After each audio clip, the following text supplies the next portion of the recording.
Wassalatu wassalam ala rasulillah. À travers cette vidéo, vous allez apprendre à créer l'activité devoir dans Moodle. L'activité devoir dans Moodle permet à l'enseignant de proposer aux étudiants une activité leur demandant de préparer un travail et de le soumettre pour évaluation. Dans le cas, par exemple, d'un exposé, dans le cas des filières, par exemple, droit, sciences politiques, arabe et tout, وضعية إدماجية. L'étudiant dépose son travail qui sera évalué par l'enseignant. Donc, l'enseignant propose un sujet de travail, les étudiants devront préparer leurs réponses et après, ils vont déposer leur travail pour l'évaluation. Donc, pour ajouter l'activité devoir dans Moodle, il faut activer premièrement le mode édition. Par exemple, je vais venir à la section 5 pour ajouter un devoir. Ajouter une activité de type devoir. Ici, j'ai les paramètres principaux de l'activité devoir. J'ai le nom du devoir. Je vais mettre par exemple devoir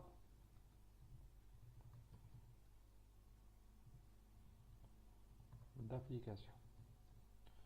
Dans la partie description, c'est ici que je vais mettre le sujet du devoir, les questions de mon devoir. Donc, moi j'ai préparé déjà ça. Afin de valider les connaissances acquises lors de l'apprentissage de l'unité d'apprentissage de fonctionnalités de base avec un cas pratique, chaque apprenant devra répondre à ce devoir. L'énoncé du devoir est attaché sous forme d'un fichier PDF sous le nom devoir 01. Donc, dans la partie description, je vais mettre les questions de mon devoir. Je vais ajouter aussi ça.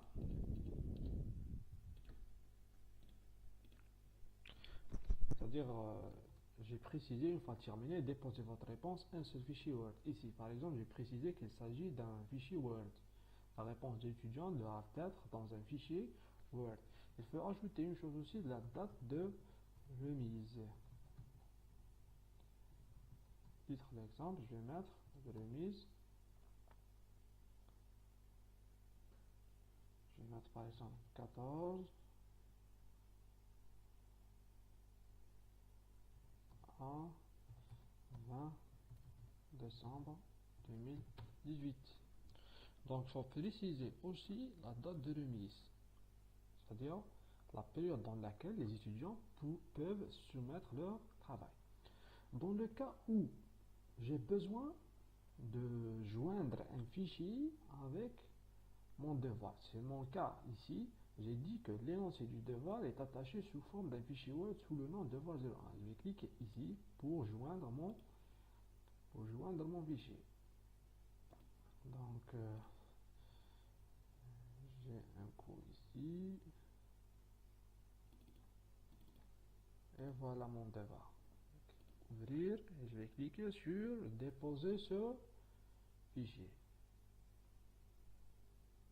Et voilà mon fichier. C'est-à-dire, le fichier devoir 01 est attaché avec le devoir d'application.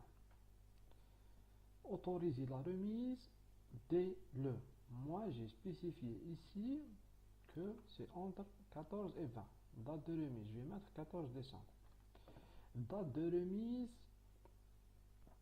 je vais mettre ici le 20. Date de remise, c'est le maximum, la date maximale, c'est-à-dire pour que le devoir, la réponse du devoir est acceptée. Date limite, je vais mettre par exemple, je vais l'activer, je vais mettre 23 par exemple, c'est dans le cas où je veux tolérer un certain retard. Les rapports, plutôt les réponses des étudiants soumises après la date 20 décembre est considéré comme des travaux soumis en retard. C'est ça. J'ai type de remise. j'ai deux cas, type de remise, texte en ligne, remise de fichier. Par exemple, dans mon cas, j'ai exigé que les étudiants soumettent un fichier Word. Donc, je vais choisir remise des fichiers. Il est possible de proposer un devoir où la réponse des étudiants sera en ligne. Il suffit de cocher ça et de décocher ça. Vous pouvez même donner le nombre de mots, par exemple 800 mots. Vous pouvez même dans le cas, ça c'est pour le texte en ligne, pour remise des fichiers, vous pouvez nombre de maximum de fichiers à remettre. Moi, je vais préciser un seul fichier parce que je veux que les étudiants répondent dans un seul fichier. La taille maximale des fichiers remis.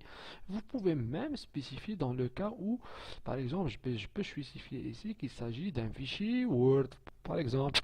Donc, voilà, par exemple, fichier enregistré. Donc, il s'agit d'un document Word, par exemple. Type de feedback. Le feedback, c'est en arabe التغذية الراجعة. C'est-à-dire comment retourner, comment donner des commentaires par rapport au travail de l'étudiant. Dans le cas où j'ai quatre types de feedback. Le meilleur feedback à utiliser, c'est le feedback par commentaire. C'est-à-dire, lors de l'évaluation, vous pouvez commenter les travaux des étudiants en envoyant sous forme d'un petit message. Donc la meilleure, c'est choisir feedback par commentaire. Réglage de remise des travaux. Exiger que les étudiants cliquent sur le bouton envoyer devoir. Dans le cas où les étudiants ont terminé leur travail, ils peuvent cliquer sur ajouter un travail pour soumettre à l'enseignant. Mais si j'active ça, si les étudiants ne cliquent pas envoyer le devoir est considéré comme un brouillon. Il est encore brouillon. Donc, dans le cas où je vais mettre oui, les étudiants doivent cliquer sur envoyer le devoir. Demander aux étudiants d'accepter la déclaration. Je vais garder le paramètre. Réouverture des travaux remis dans le cas où je vais permettre aux étudiants de modifier leurs travaux. Réglage de remise en groupe. Donc, les étudiants remettent leur travail en groupe. Non. Si dans le cas où vous voulez ça, vous cliquez sur oui. Notification. Vous la gardez comme elle est. Note. On vient comment noter les étudiants. Type point. Barème accepté à journée. Note maximale. C'est à vous de voir. Par exemple, moi je vais mettre 20. Note maximale. Méthode d'évaluation. Évaluation simple. Catégorie sans note. Note pour passer. Par exemple, je vais mettre un 14. Donc étudiant, si il aura 14, il est considéré comme accepté. Dans le cas, il aura moins 14, par exemple 13, 12, 11, il est considéré comme ajourné. Dans le cas où je veux travailler un devoir par groupe, je vais choisir que ce soit groupe visible ou bien groupe séparé. Moi, je vais mettre aucun groupe. Et je vais cliquer sur enregistrer et afficher. Et voilà mon devoir. Devoir d'application. Les consignes, il faut être bien précis lors de c'est-à-dire عند صياغة السؤال يجب أن يكون السؤال دقيق يجب أن يكون السؤال واضح لأنك تتعامل مع طالب عن بعد. Voilà. Et voilà mon devoir. Merci pour votre attention.